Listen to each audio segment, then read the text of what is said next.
Hello everyone, I'm International Master and FIDE Senior Trainer Andrew Martin, and I'd like to welcome you along to this new monthly video column which is sponsored by the Burridge Chess Club.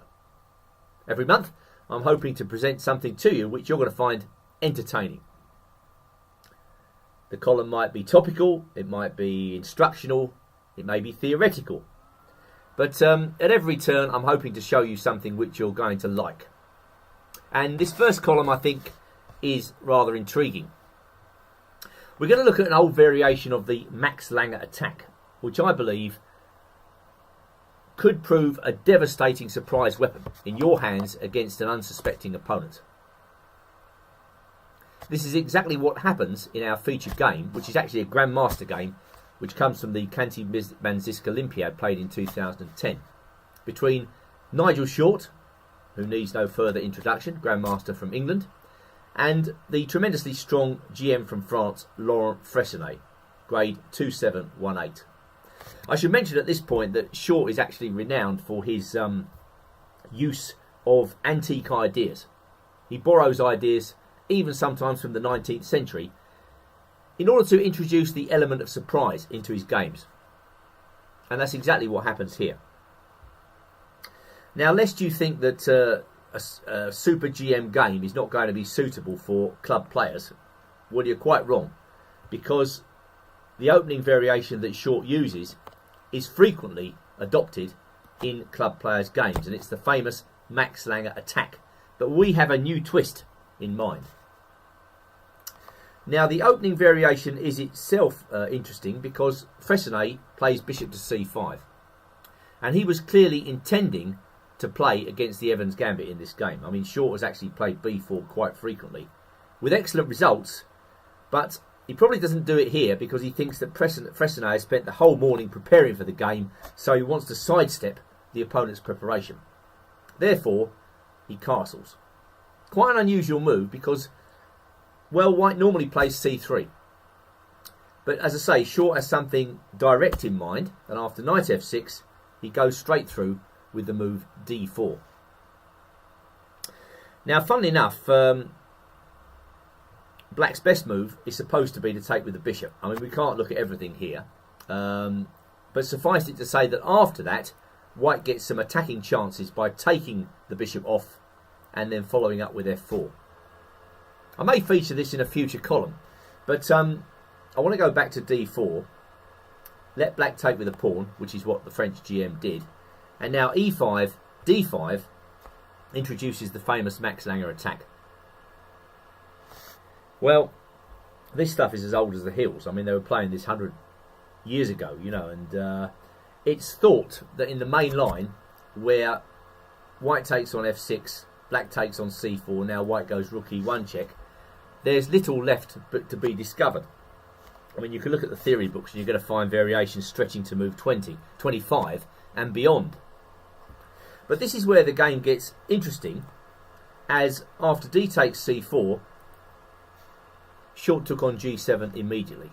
And this is the introduction to our favoured variation. Well, in fact, again, this is an old-fashioned move, but it's nothing like as highly analysed as rook to e1 check. So let's see what White's up to. Fressinet played rook g8, and now the bishop came out to g5. And we reach the first really interesting position. Now, I have to say that if your opponent doesn't know this, they're going to get themselves into all sorts of trouble very early on, because Black's good options are actually rather limited here. Fressinet in the game plays a rather ugly move here, f6. That may well be best, but it doesn't look right. You've got to put yourself in the mind of the average club player here. What will they be thinking? They're going to be thinking, well, how can I block this idea? You know, I don't want to play f6, so what else can I do? Well, let's just see. There was a game, Karpachev versus Grandmaster Glenn Fleer, played in Santa Frique in 2011, where Black played the plausible move, bishop e7. White took the bishop, and now Black is in something of a dilemma. Doesn't really want to take with the queen, Well, after that, I guess white would just take on d4 with a superior position. If he takes with the knight, white can also take on d4 and get at the very least a better endgame. Let's just see how this might transpire. For instance, if queen takes d4, queen takes, rook takes, and then rook takes g7. Materials level, but black has split pawns. So at the very least, this is slightly better for white. I mean, white will start with a move like rook e1 and then follow up with a move like knight a3, something like that. So that helps to explain why Glenn took with a king, which is just about as unnatural as it looks. But it gives us a flavour for this line, because white is hoping to expose the black king early. That is the rationale behind the entire white setup. So in the game, white played rook e1 check, and now it's extraordinary in a grandmaster game that black goes on a wander with his king all the way back to h8. So in the past 4 or 5 moves, all Fleer's done is move the king back to h8, and it's still not safe. I mean, you can see there are glaring dark squared weaknesses around the king. So really, this is not a very nice variation for black to contemplate. It's actually worth seeing how this game went on, because Karpachev went in for the kill here. He played knight ce5. Obviously, that's threatening knight takes f7 check, so black took the knight. And now rook takes e5, bringing the rook into the game. Well, you know, white's probably just threatening to take on d4. And that would be a safe pawn-up position for him. Fleer played queen f6, hoping to bamboozle white with a few tactics around his king. But queen takes d4 was an excellent reply. And suddenly black is in all sorts of trouble with white threatening moves like rook to g5. And if queen takes d4, rook g8, and we go into this endgame of pawn up. So seeing the game had already slipped away from him, Fleer tried to bamboozle white with rook takes g2 check and then bishop h3 check. But black was very much on the back foot here, and king g3 is simply an excellent move. Turns out, because of the discovered checks, black can't use his queen. He played a check with his rook, and now this counter move, rook g5, is an absolute crusher. Very nice tactical move that, because after rook g5, now white has the extraordinary king takes h3, which wins outright. The pieces are on peculiar squares, but I think black is just lost. Again, because he can't use his queen. So going back, I would say that bishop e7, bishop takes e7 promises white a nice advantage. So you might even get a chance to land a punch along the same lines of Karpachev. So with bishop e7 out, what else can black do? Well, if black doesn't really appreciate the difference between this and the main line of the Max Lange, he might play queen d5, which they all play in the main line after rook e8 check. But here, it's not a good move, and knight c3 is very awkward for black to meet. You know, this looks like a normal Max Lange, but it's not, because white's taken on g7, and that opens up the f6 square for use by a white piece. So with knight f6 check coming, what is black to do?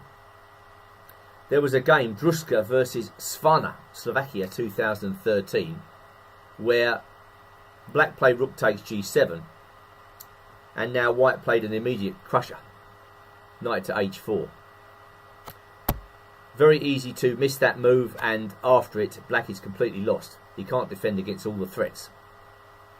If queen e5, well, knight f6 check wins the queen. Bishop f6 is also strong. The black guy sacrificed his queen, but of course it was completely helpless. He was completely helpless after f4 and already had to resign. So running that one more time, can black do better? Let's see. Knight c3, very good move. Knight e4. How about bishop e7? Well, the problem with that is the simple move, bishop takes e7. And once again, the black king has to come out into the open, because if black takes with the knight, Well, I mean, white's got the simple knight takes d4, hasn't he? So in a game, again featuring this person, Druska, versus, it was grades 2395 by the way, versus Lukács, Slovakia 2015. Black took with a king, white took on d4, and black played queen to d5. Well, I really don't like this for black, I have to say. Was there an alternative? I mean, he could have taken on d4. But you can see that the black king is wide out in the open here. And if black plays rook a d8, I think we can actually take the pawns. White's king is safe. White is now 2 pawns up. And, well, really should be winning because he's threatening queen takes c7 check. There's no real threat to speak of around the white king, as knight g3 is going to defend at the right moment. So queen to d5, as in the game, and now Druska kept it simple. He took on c6 check. Black took with a pawn, not very nice, and now queen to f3. And with queen f6 on the horizon, there's not a lot that black can do. Try queen f5. I mean, it's possible that white can take the queen, but queen a3 check and then queen a4 was just a very good way to proceed. I think you'll find this move wins outright. It's not immediately apparent why white should be winning so totally, but the more you look at the position, the more you realise that black doesn't really have a move. I mean, he tried queen b5 in the game, and then white just kept it simple. He checked on f6 and took everything off. So it doesn't look as though queen d5 is much good either, which brings us to queen to d6. Well, the best that can be said for this move is it's better than queen to d5. But after knight bd2, rook takes g7, knight e4, again, black is getting himself into trouble. The check on f6 beckons. At the moment, the white knight's forking the queen and the bishop. This was the game Nemkova versus Kositsina, Moscow 2011. Now, if we just drop back to queen d6, knight bd2, can black do better than rook takes g7? I mean, surely he should be trying to get his pieces out here. But in the normal Max Lange, black can cast on the queen side quite quickly. Here, he certainly can't. And I think knight e4 just wins outright because black can't defend himself against the fork. So what should black play? Well, maybe queen g6. Excuse me, queen to g6. Then I think we go knight e4 again. Black can't take the knight because rook e1 just wins the queen. So he's got to settle for this move, bishop e7 again. And now rook to e1. Bishop to e6. Bishop takes e7. This is a good way to get an advantage here. Just take the pawn off. Let him take on g7. And now check. Followed by g3. Gives black a most unenviable defensive position. And this doesn't look nice at all.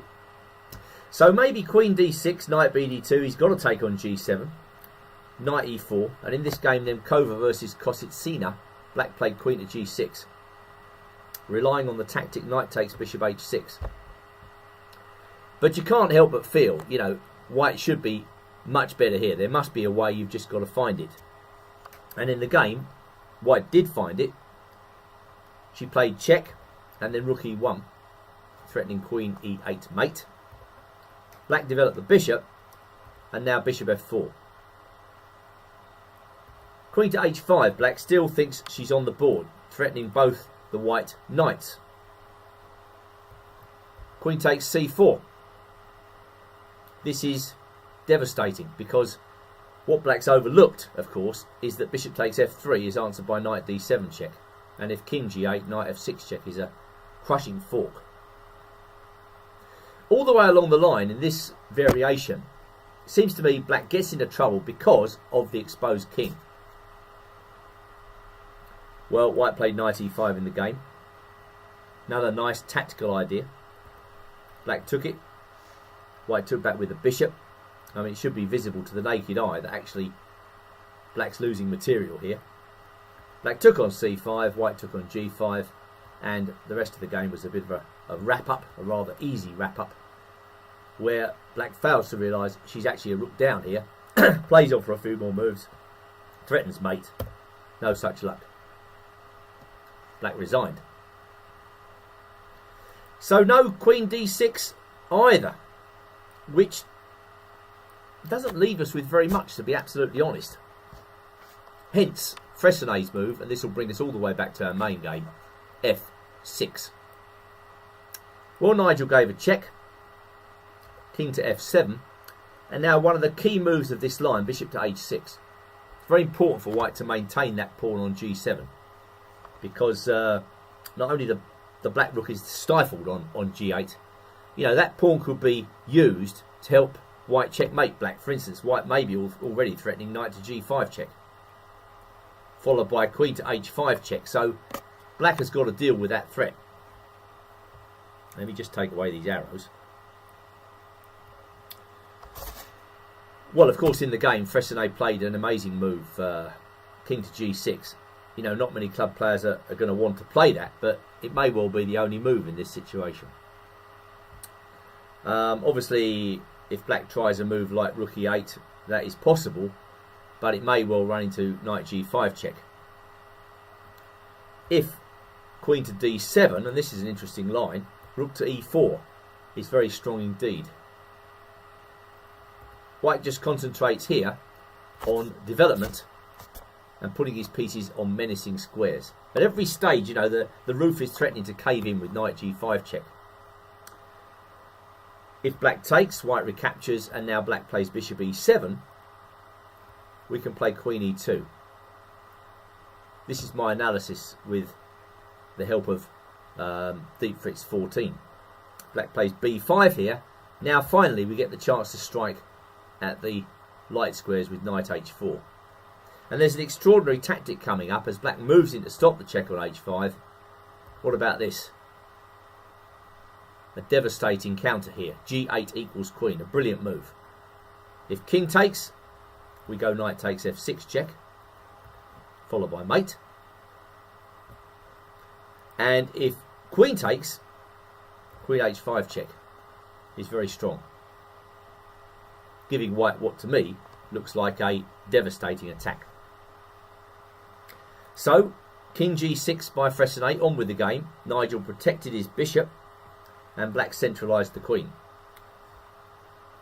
Well, so far so good. Black is still on the board.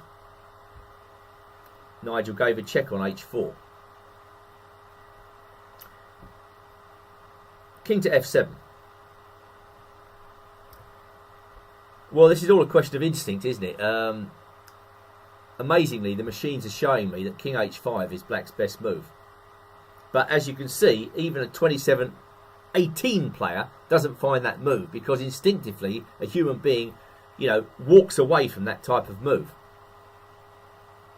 And of course, you know, virtually 99.99% of club players are not going to play that, are they? In this position, they're going to play the same as Freycinet does, king to f7. But let's just take a look at king to h5.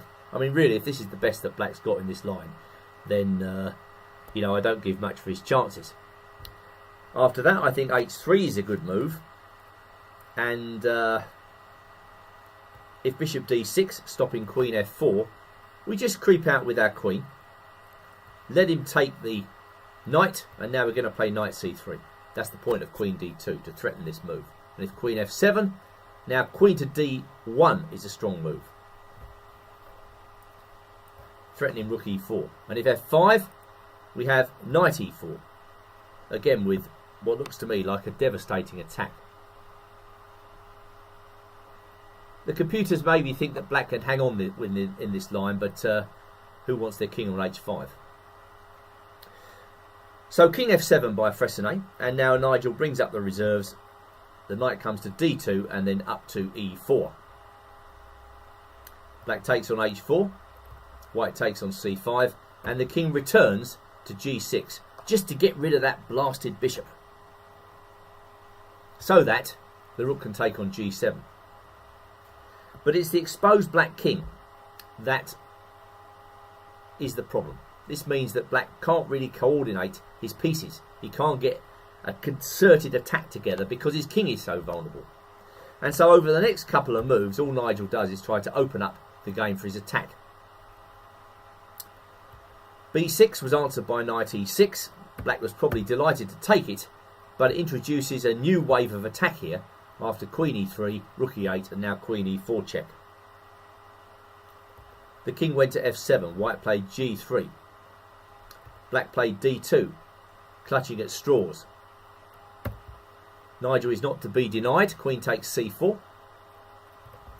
Well, black's got to move out of the way of the checks. And now rook to d1. b5. Black's really struggling. I doubt he can hold it. The king is too weak. And Nigel played queen to e4. Rook to d8 was answered by rook takes e7. And this is the game changer, the winning move. Black can't take it. If he takes, well, we keep it simple. We just take and take the queen. Piece up, no problems. d2's dropping. In the game, Fresnay played queen h5, and now white just consolidated everything with queen to e2. Very nice move. Fresnay resigned. Well, I think what I'm saying to you here is that there are definite possibilities in this very old variation. Let's just take a look at move orders by which you might reach this. If knight f6, then it's fairly straightforward. We go d4, he takes, and we castle. If bishop c5, we go e5, and we're in our favourite line. Of course, if you play this way, and just backing up, you have to be aware that black can play knight takes e4 here, and that's quite a solid line. If, as in the game, bishop c5 is played, then you have to go in via castles. And I would say that if you play d4 here, you've got to have stuff ready for the other captures on d4. Well, after knight takes d4, knight takes e5 looks fairly simple to me, and the black pieces are kind of hanging in the middle. If bishop takes d4, you certainly have to study this line where white goes in with the razor sharp f4. And of course, after knight takes d4, black can also take back with a pawn. I guess there you're running into moves like e5. So once again, we get to this line via e takes d4, e5, d5, takes, and now not rook e1 check, with so much analysis to learn, but f takes g7, rook g8 forced, and now bishop g5. My contention is that if you know this line really well, you could well score some very, very quick wins. So that's the end of the first video column for Burridge Chess Club. This is International Master Andrew Martin signing off. I hope you've enjoyed it.